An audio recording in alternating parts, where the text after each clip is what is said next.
দেখতেই মনে হয় আমাকে একটা আস্তানা করতে হবে।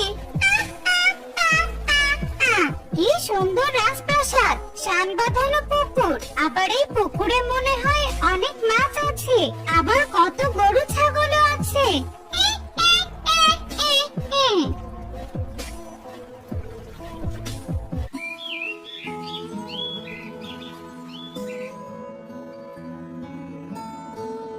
রাজা মশাই, রাজা মশাই, একটা সুখবর আছে। সুখী রানী মায়ের সুন্দর গায়ের রঙে একটা কন্যা সন্তান হয়েছে। আপনাকে এক্ষুনি রানীমা ডাকছে, চলুন। সত্যি বলে মা? আচ্ছা ঠিক আছে, আমি এক্ষুনি যাচ্ছি। আরে আরে, এই তো সুযোগ, এক্ষুনি এই সুযোগটা আমাকে কাজে লাগাতে হবে। এই কিলি কিলি ফু।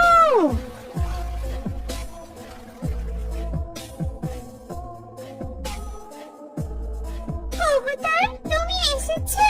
এই দেখো, কত সুন্দর ফুটফুটে মেয়ে আমাদের, কত সুন্দর চোখ জোড়া, কত সুন্দর করে ঘুমাচ্ছে। চুপ করো সুখী, আমি মোটেও খুশি হইনি। আমার তোমাদের একটু ভালো লাগছে না, সহ্য হচ্ছে না। চলে যাও, তোমরা রাজ্য ছেড়ে চলে যাও। তুমি এসব কি বলছো কবুতর? একজন রাজা হয়ে তোমার মুখে এমন কথা মানায় না। আর হঠাৎ করে তুমি এমন বদলে গেলে কেন? আমি কোনো বদলে যাইনি। তোমাদের মা মেয়েকে আমি এক্ষুনি নির্বাসন দিব। অনেক হয়েছে তোমাদের বিলাসিতা, আর নয়। মেয়েটা আমার ঘুমিয়েছে, এখনো রাজ্যটাও দেখতে পেল না, তোমাকে দেখতে পেল না ভালো করে, তাতে এভাবে শাস্তি। আচ্ছা ঠিক আছে, আমিও থাকবো না এই রাজ্যে। জায়গাটা তো মনে হচ্ছে একটু ফাঁকা আছে, রাস্তার পাশে। এখানে বরং একটু কুঁড়ে ঘর বানাই, মেয়েকে নিয়ে থাকতে পারবো।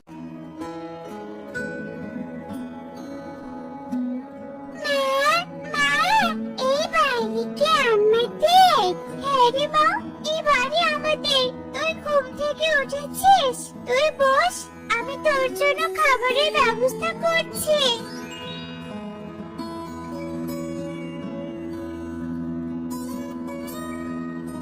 কিরে, তোকে তো এই বনে কোনোদিন দেখিনি, বাড়ি কোথায় তোর? এই বনে আজ নতুন এসেছি, আজ থেকে আমি তোমাদের প্রতিবেশী, তোমাদের সাথে মিলেমিশে থাকবো। বাবা, আমাদের বনে এলি আর আমি জানি না। যাই হোক, শোন, আমাদের কথা মতো চলবি, এই বলে দিলাম। চল টুনি, এভাবে তো দিন কাটতে পারি না, আমাকে একটা কাজ আর রান্নার ব্যবস্থা করতে হবে, নয়তো আমি কি খাবো? কিছুতেই আমার পারুলকে আর বনবাসীকে আমাদের আসল পরিচয় জানানো যাবে না। এই পাখি, এই কি চাই? বলছিলাম কি, আমি তো এই বনে নতুন এসেছি, রান্নার জন্য কোনো ব্যবস্থা করতে পারিনি। এই বনে কি গ্যাসের চুলা পাওয়া যাবে? গ্যাসের চুলা? গরিবের আবার শখ কত, এই বনে গ্যাসের চুলায় রান্না করে না, আমরা সবাই মাটির চুলায় রান্না করি। বনে খড়ি সংগ্রহ করে মাটির চুলায় রান্না করি, বুঝেছিস? মাটির চুলা? সেখানে আবার কি করে রান্না করে দিদি? আমি তো জানি না। বাবা, তোর কথা শুনে মনে হচ্ছে কোন রাজার বউ তুই। আমার উঠানে একটা মাটির চুলা আছে, নিয়ে যা।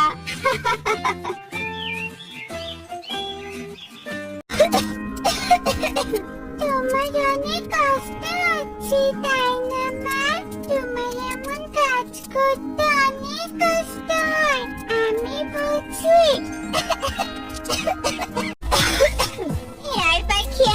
তুই কি ঠিকভাবে রান্না করতে পারিস না নাকি?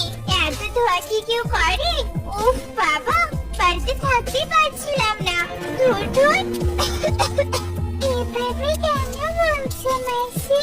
মায়ের তো অভ্যাস নেই রান্না করার, তাই মনে হচ্ছে। কদিন পর দেখবে মা তোমাদের মতো রান্না করতে পারবে। এই চুপ কর, একদম কথা বলবি না, সব সময় তোর পাকনামো কথা। যত আমার এসব কাজ করে একদম অভ্যাস নেই, কিন্তু কত সংগ্রাম আমাকে করতেই হচ্ছে। তোমাকে কোনদিনও ক্ষমা করবো না আমি কবুতর, কোনোদিনও না। কাকে ক্ষমা না করে কথা বলছো মা? তোমার অনেক কষ্ট হয় সারাদিন যদি কাজ করতে, তাই না মা? ও কিছু না মা, কষ্টই। সারাদিন কিন্তু বনে বনে ঘুরে বেড়াস, খুব পাগলা হয়ে গেছিস তুই, তাই না? আয় আয় এখানে। মুক্ত কর ডাইনি আমাকে। আমার স্ত্রী সন্তান কোথায় আছে আমাকে খুঁজতেই হবে। আর তুই আমার রাজপ্রাসাদের পাখিদের এমন ক্ষতি করতে পারিস না, ওদের অত্যাচার করতে পারিস না, এই বলে দিলাম। মুক্ত কর আমাকে।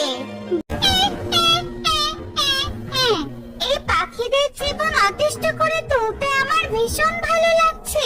কি যে শান্তি, প্রতিদিন মাছ মাংস গরু ছাগল খেতে পারছি। এত সুখ আমার, পাখিরা কত ভয় পায় আমাকে। আজকে বাড়িতে নেই, এই সুযোগ।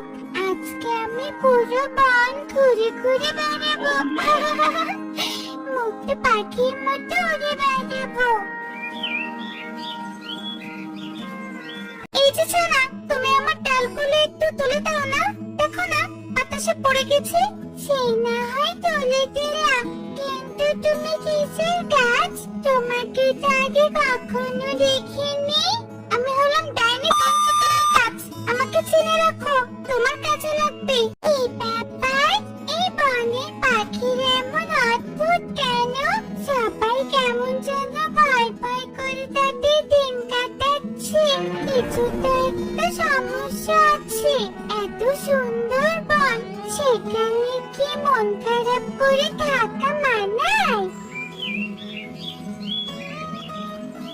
এমন ভয় ভয় করে কাজ করছে কেন? কি আছে এদের মাঝে? আমাকে কারোর সাথে কথা বলতেই হবে। যে থাকো মা, তুমি এমন চুপচাপ কেন? কি হয়েছে বনে? শুনতে চাস?